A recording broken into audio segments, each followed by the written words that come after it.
నీవు తప్ప ఈ లోకంలో ఆనందమేమున్నది?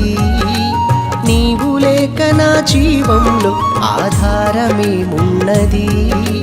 నీవు తప్ప ఈ లోకంలో ఆనందమేమున్నది?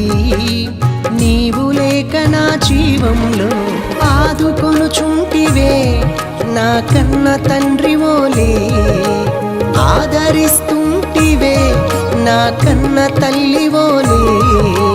అందుకే నిన్ను ఆరాధిస్తున్నా యేసయ్యా, అందుకే నిన్ను ఆరాధిస్తున్నా.